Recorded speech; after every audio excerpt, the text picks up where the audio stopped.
la noche y es la hora de opinar. Hoy con Denise Dresser, Mario Arriagada, Pablo Magluf y Nacho Marván vamos a dedicar todo el programa a analizar el proceso electoral de Estados Unidos. Fascinante lo que está ocurriendo en nuestro vecino del norte. Así que quédese aquí en Foro TV, que ya comenzó la hora de opinar.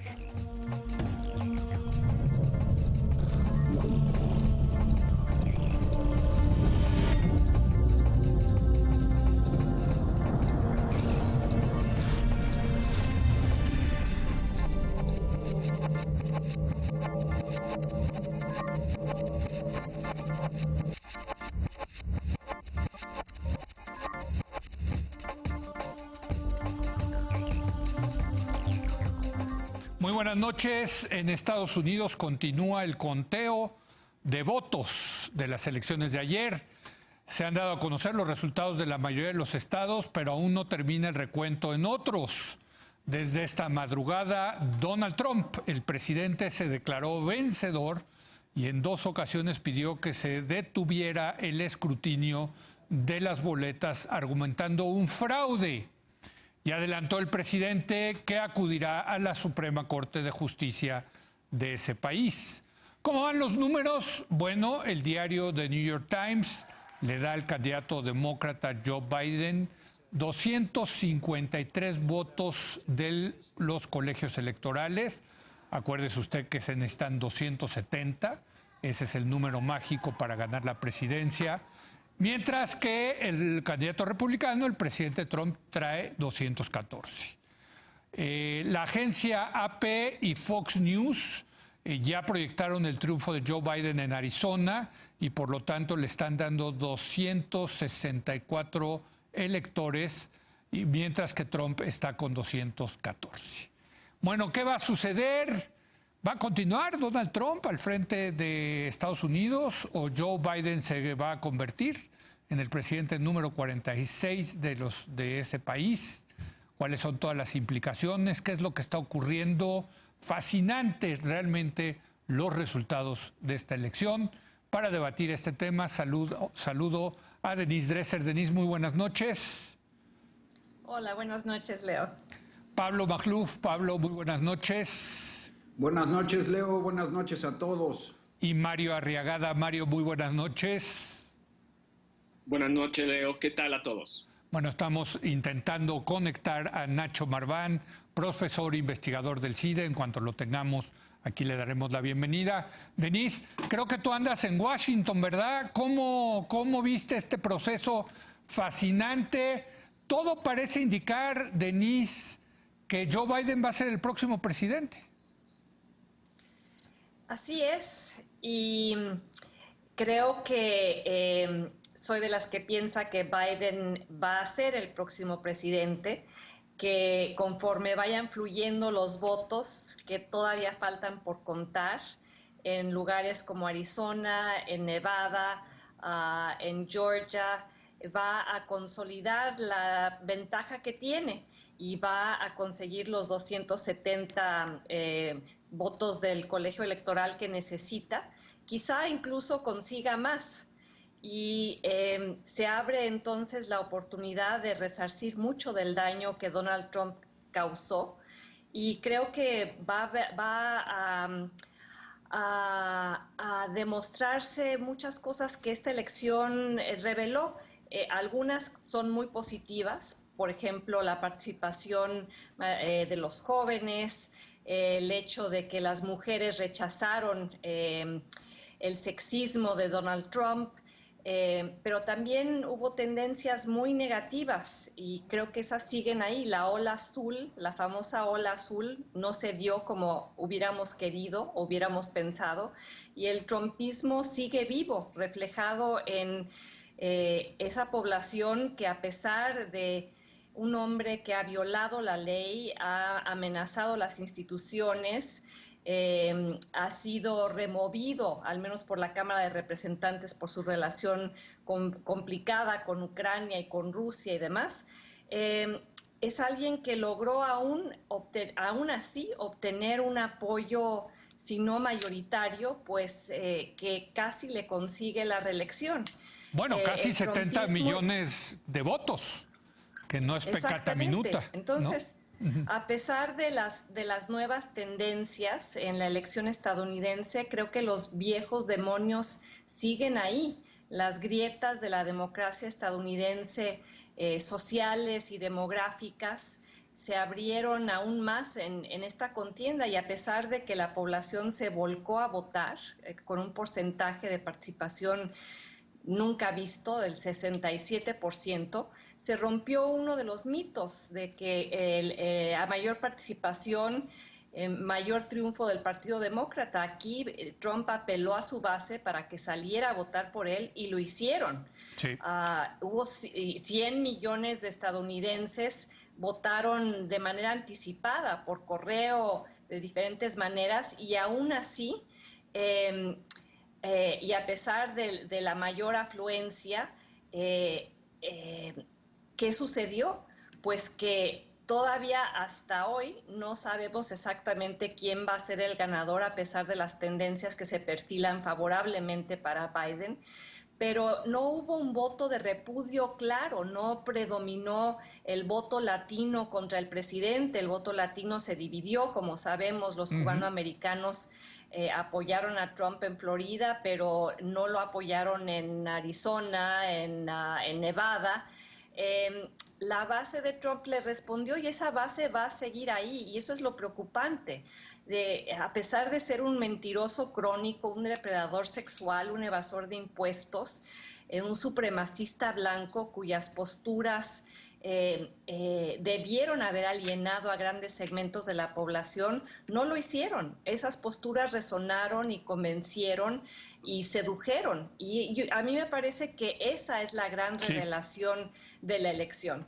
Incluso hay que decirlo, todavía puede ganar. O sea, ahorita, digamos, ya ven que yo sigo los momios de las apuestas, le están dando un 85% de probabilidad de ganar a Biden, y hay un 15% de probabilidad de que todavía pueda ser presidente y reelegirse Donald Trump, Mario. Sí, así es, pero si se confirma lo de Arizona, ya estaría muy, muy cerca de que eso pasara. Es que lo de Arizona ya está confirmado, lo de Arizona, por AP y Fox News. En realidad necesita un estado que puede ser Nevada, Georgia, Pensilvania y Carolina del Norte. Esos son los que le pueden, con que gane uno de esos ya gana. Y Nevada se inclina un poco del lado de Biden. Sí. No tanto como Arizona se inclinaba. La diferencia es pequeña, pero sí se inclina y hay una tendencia hacia ese lado. Así que hay una alta probabilidad. En Wisconsin parece que sí gana Biden por un pelito. Leo, ya no vi si se confirmó o no. Sí, se confirmó. En Georgia es casi un empate. Está confirmado, Mario. Está confirmado. Wisconsin, hoy ganó Wisconsin y Michigan, que son muy importantes para este asunto. Y quedan Georgia, Pensilvania, Carolina del Norte, todas muy peleadas. Pensilvania va perdiendo, pero la tendencia por los votos postales de los que hablaban parece que va a ir del lado de Biden, a ver si alcanza. Pero si las tendencias se confirman, Leo, creo también que, como Denise, que es una elección más cardíaca de lo esperado, sorprende por la fortaleza de la base de Donald Trump. También, como la vez pasada, todos los expertos en encuestas quedan un poco a deber en muchas de las estimaciones que se hicieron, sí. A pesar de que se supone que aprendieron de las malas estimaciones que hicieron en la elección pasada, y no alcanzaron a medir la fortaleza que Donald Trump iba a mostrar. Pero sí, parece que no le va a ser suficiente, y si las tendencias se confirman, quienes ganarían, quienes han hecho el esfuerzo mayúsculo del lado del Partido Demócrata han sido, en primer lugar, y hay que señalarlo muy claramente, Leo, las mujeres negras de todo el país que votaron, más de un increíble 90%, me parece, si no me equivoco, en datos preliminares. Todas estas cifras son los que, no son las cifras finales, pero son las tendencias que ya se conocen por Joe Biden. Es un triunfo de las mujeres negras increíble. Es un triunfo también que salen ganando los hombres negros en menos cantidad que las mujeres negras, pero especialmente de las ciudades de esos estados complicados, donde ha habido problemas como Milwaukee, en Detroit, en Atlanta, en Filadelfia, donde ha habido movilizaciones. y que Donald Trump no ha sabido resolver en su suprematismo blanco, en su manera de gobernar. Bueno, ahora le están cobrando la factura. También las mujeres jóvenes y feministas han hecho de su voto un statement en esta elección. Las personas cuyo compromiso con la democracia los llevó a votar justamente por correo, a pesar de esas dificultades, adelantando el compromiso que tienen con su propio país, y a pesar de que les quisieron suprimir ese medio del voto, estarían ganando también de confirmarse el triunfo de Joe Biden. Y las mujeres latinas, que en su mayoría todavía votaron por Biden, pero es cierto lo que señalaba Denise, se está dividiendo el voto latino. Los hombres latinos también en mayoría votaron por los demócratas, pero no exclusivamente. Y hay estados donde no fue así, francamente. Así es. Y algunas de las mujeres blancas también se opusieron a Donald Trump. Es increíble. Sobre todo mujeres urbanas o incluso suburbanas, en estados tradicionalmente conservadores, mujeres suburbanas con cierto grado de estudios académicos, que se organizaron y le dieron una voltereta increíble a Donald Trump. Por eso un poco el admirable estado de Arizona hoy también gana, porque la mayoría de sus habitantes supieron leer los tiempos y le dieron la vuelta a su estado, donde no habían ganado los demócratas, me parece, Leo, desde 1948. Yo creo que para México es una buena noticia, porque los estados de la frontera, del otro lado del Río Bravo, se están pintando de azul. En Texas, pues no se logró como en otras veces, pero cada vez esa batalla está más reñida. Sí. Y ahora que Arizona, ese estado típicamente conservador, se suma al lado azul, yo creo que hay una esperanza para que nuestra frontera poco a poco vaya caminando hacia una normalización y civilización de lo que ha sido hasta ahora. Saludo a Ignacio Marván, profesor, investigador del CIDE. Nacho, ¿cómo estás? Muy buenas noches. Buenas noches a todos, ¿cómo están? Nacho, estábamos diciendo que es muy probable que gane Joe Biden, no descartamos que gane Trump, pero lo interesante es que Trump, pues el trumpismo no está muerto, me parece, más bien está más vivito y coleando. Yo no solo lo veo vivo, digamos, independientemente de que llegue a perder la elección, no solo está vivo, sino que hay un trumpismo mucho más sólido inclusive que el de hace 4 años. Uh-huh. Es decir, yo creo que aquí, más allá de pues, todo lo que nos choca de Trump y lo que podamos estar en contra de él por una persona aberrante, finalmente yo creo que hay 2 cosas que pegaron mucho en la elección y con la cual consolidó su base, digamos, que se expresó en la elección de una manera muy, muy importante, y hemos de decir también que con una muy buena campaña logró articularla, y es, en primer lugar, antes de la crisis económica que viene con la pandemia, el señor tenía un éxito económico impresionante. Sin duda.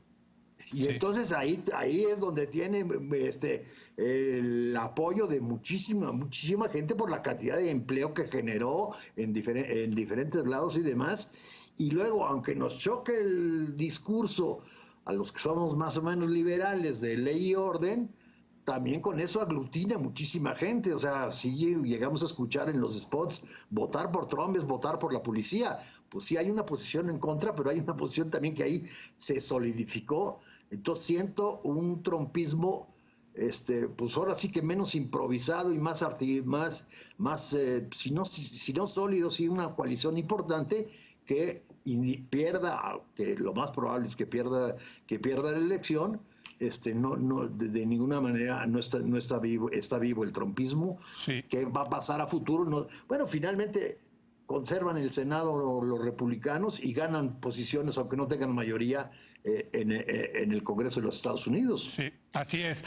Y yo estoy seguro, Pablo, que de no ser por el COVID-19, pues seguramente estaríamos hablando de una victoria quizá contundente de Donald Trump, Pablo. Sí, es una de las grandes incógnitas que pululan por ahí, que la gente se hace muy asombrada. ¿Cómo es posible que semejante patán, racista, fascistoide, incompetente, mentiroso, lo que quieras, haya mantenido tal nivel de votación? Y digo, son 65 millones de votos, ¿no? Es prácticamente la mitad. ¿Cómo es posible? Sobre todo habiendo pasado 4 años. Mira, una hipótesis es la de Denise. ahí están los fantasmas que animaron al trumpismo, son fantasmas muy antiguos, que siguen ahí y quedarán ahí. El chiste sería llevarlos a los confines, pero no parece ser lo que podrá hacer Biden. Pero otra posibilidad, Leo, colegas, es que pues, el votante promedio no le importe tanto eso, que sea un votante más práctico. Ahora sí que, estando de acuerdo con Nacho, pues viendo una realidad más material. Y nosotros, y creo que es un error que cometieron los demócratas al subestimar a todo ese votante promedio, pensando que pues, es muy fácil ponerlo en una bolsa de racismo y nativismo y nacionalismo.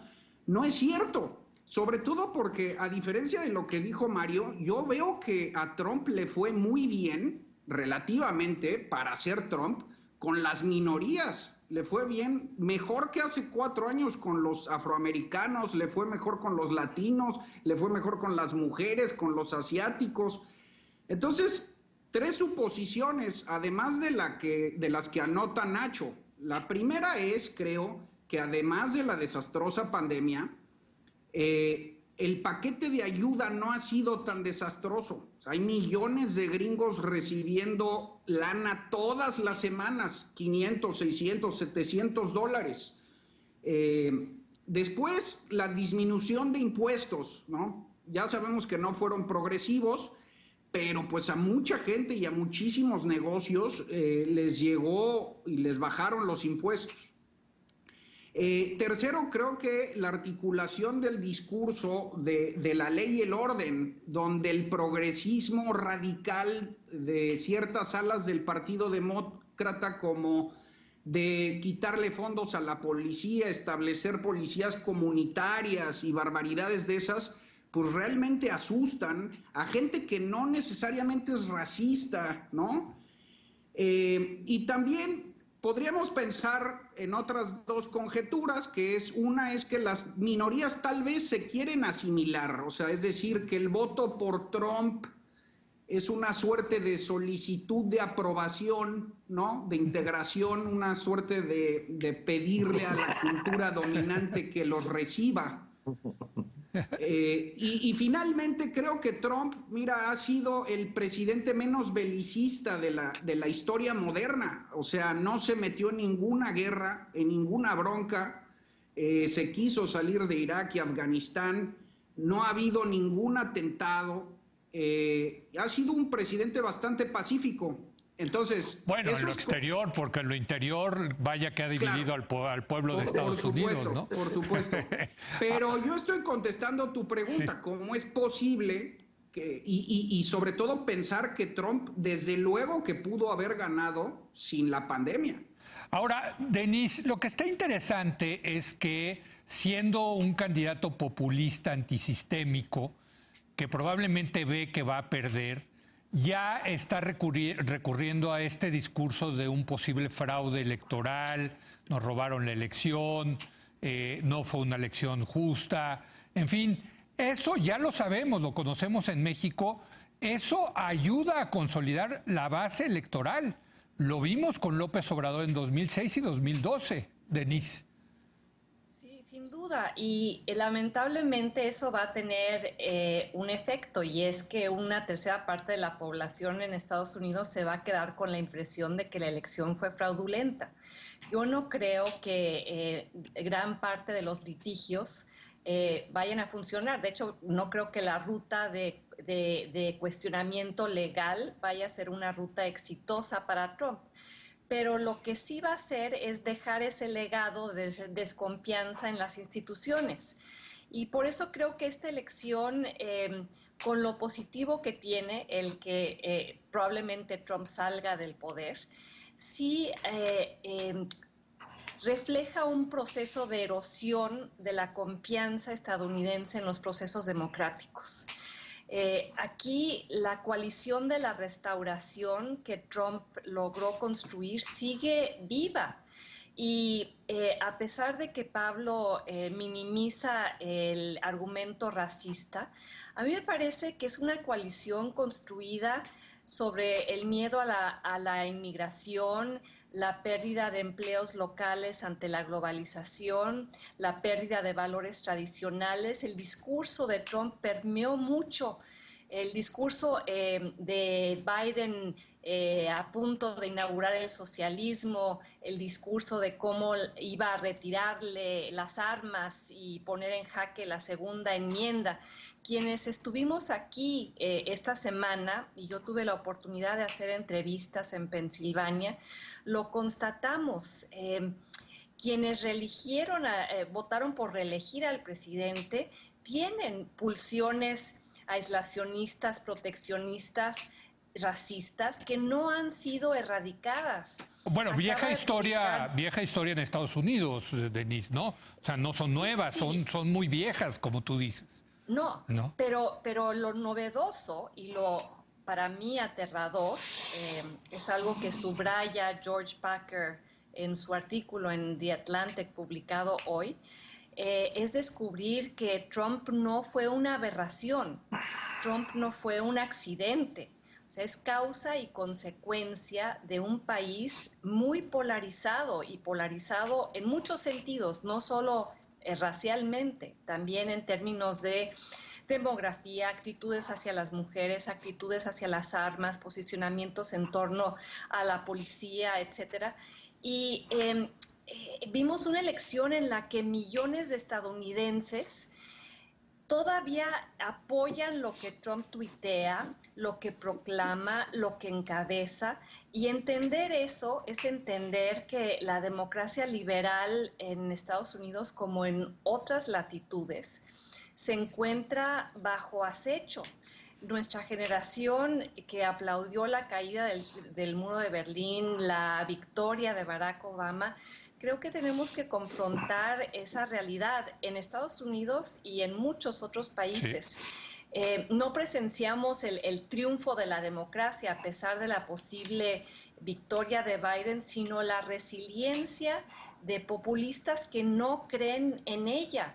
Ese conservadurismo xenófobo y que tiene otras características también muy negativas, continúa ganando elecciones y cercenando derechos y erigiendo muros y cerrando mentes, y tan es así que ya lo han señalado mis colegas, los republicanos conservan el Senado, y hay que recordar también el vuelco conservador que ha dado la Suprema Corte, sí, una Suprema Corte a la que le van a llegar muchos temas de derechos reproductivos, de redistritación para apoyar los resultados electorales de cierto partido, lo que se llama el famoso gerrymandering, temas de supresión del voto que salieron a la luz en esta elección y en elecciones pasadas. Y creo que ya no podemos ver entonces Estados Unidos como esta democracia excepcional, esta ciudad brillante en la colina, como la llamara alguna vez Ronald Reagan. Como ha ocurrido en otras latitudes, estamos viendo, aún con estos resultados que favorecen a Biden, pues el surgimiento de una democracia en muchos sentidos iliberal, sí, poblada por millones de personas que no creen en los contrapesos, ni en la tolerancia, ni en la diversidad, y a quienes no les preocupó, después de 4 años de Trump, volver a votar por él, a pesar de que ha violado la ley, desacreditado a las instituciones. No, mentido. No solo mentido. Mentido impunemente. Hay 4,000 litigios en su contra. Sí. Y es posible que acabe en la cárcel por defraudación fiscal y otra serie de delitos que están siendo investigados en este momento en las procuradurías en Estados Unidos. Déjame. Y que quizá incluso su empeño por no dejar el poder tiene que ver, está íntimamente relacionado con cuál va a ser su futuro. Exacto. Y yo sí creo que Biden va a tratar de aplicar la ley. Y déjame preguntarle a Nacho, Esta estrategia que está siguiendo el presidente Trump de desconocer los resultados y decir que hubo un fraude electoral, que nosotros lo vimos acá en 2006 y 2012 con Andrés Manuel López Obrador, siendo él, hay una diferencia importante, candidato presidencial, ahora tienes a un presidente en funciones diciendo esto. Pero claramente, Nacho, no sé qué opines, esto tiene un objetivo político de consolidar su base electoral. A ver, vamos por partes. El denunciar el candidato perdedor, digamos, que impugna una elección y se va a los pleitos, no solo en México en el 2006, hay un compañero nuestro del CIDE, Víctor Hernández, que ha estudiado específicamente esto, y es una estrategia, digamos, para consolidar fuerza electoral, y que normalmente da buenos resultados, ¿no? Ahora, el caso de Trump es muy interesante, porque si tú lo pones, bueno, ¿cómo el presidente va en contra del fraude, no? Como si el presidente fuera responsable del aparato electoral. Está increíblemente clara, digamos, y es muy interesante las impugnaciones que está haciendo. Está en una lucha jurídica para aletargar y que no se cuenten votos, pero ¿contra quién? Contra las maquinarias o las instituciones electorales de estados demócratas, en donde es el secretario de gobierno, el secretario de Estado de cada estado, de estos estados en donde hay impugnación, quien tiene un peso muy, muy importante en cómo y hasta dónde se cuentan los votos o cómo se aplican las leyes electorales de cada estado. Entonces, es una lucha de un republicano, de la presidencia, de un perdedor, contra las instituciones electorales, no de los Estados Unidos, sino de los estados demócratas de cada uno de los Estados Unidos, y está en un pleito muy complicado, porque va contra tribunales superiores cortes supremas de los estados, también demócratas, que de ninguna manera son impolutas ni apolitizadas, ¿eh? Entonces, sí. O sea, a ver, al diablo con sus instituciones, Nacho. Al diablo con las instituciones demócratas. Eso es lo que... la maquinaria electoral de los demócratas, porque también, pues digo, Denise tiene una visión muy idílica de lo que es la democracia y más de la democracia en Estados Unidos. Tiene una historia de fraudes, de maquinarias electorales. Recordemos a Dilley en Chicago, que le dio el triunfo a Kennedy en un momento determinado, y controladas por los... No sé si vieron hoy la queja o la denuncia que presenta Giuliani en contra de Wisconsin. Sí. 30 años de un mismo aparato electoral. Digo, ese discurso lo conocemos muy bien, y es ese tipo de lucha en donde en un contexto de un sistema totalmente descentralizado electoral, que es lo primero que tenemos que entender para ver en qué nivel y qué tipo es el tipo de fraude que está denunciando Trump. A ver, sé que Denise tiene que ir porque tiene que tomar el vuelo de regreso a México. ¿Quieres responder rápido, Denise, y nos vamos a una pausa y regresamos? Sé que también Pablo y Mario quieren hablar, pero que déjenme rápido una última intervención de Denise. Me voy a una pausa y regresamos. Venga, Denise. Sí, yo no quiero sugerir en ningún momento que la democracia estadounidense era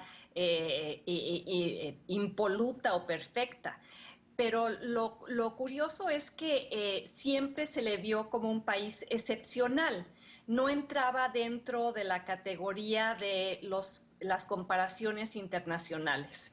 Y lo que hemos presenciado en los últimos 4 años ha sido pues la latinoamericanización, o si quieren llamarla incluso la mexicanización de la política estadounidense. Hemos visto a un presidente en Estados Unidos actuar como un presidente mexicano durante el priismo o el panismo, instalando a sus cuates, fomentando la corrupción, desmantelando las instituciones, clamando fraude, en fin, todo aquello que nosotros hemos estado acostumbrados a padecer. no lo habíamos visto con tanta claridad al norte de la frontera. Y a mí me parece que el trumpismo es producto precisamente de los problemas que la democracia, llamémosle liberal entre comillas, no ha logrado resolver ni en Estados Unidos ni en otros sitios, y por eso su crisis a nivel global. ¿Y cuáles son esos problemas? La desigualdad creciente, el crecimiento económico insuficiente, la inmigración desbordada, el racismo acendrado. Y Estados Unidos es simplemente parte de un fenómeno global, y yo diría México se inserta en eso, que es de recesión democrática. En Estados Unidos Trump normalizó el nacionalismo y la xenofobia y la retórica de la rabia. Y esa es la gran lección de esta elección. Si Biden llega a la presidencia, va a tener que lidiar con ese legado, va a tener que enfrentar a ese país polarizado y entender por qué el trumpismo, los peores demonios del trumpismo siguen sueltos y cómo es que logrará exorcizarlos. Muy bien. Creo que va a ser muy, muy complicado para él, sobre todo en un gobierno dividido y con una base trumpista tan vociferante, tan leal y tan apasionada. Pues muchas gracias, Denise, te despedimos. Yo hago una pausa y regreso con Mario, con Pablo y con Nacho en un momento más.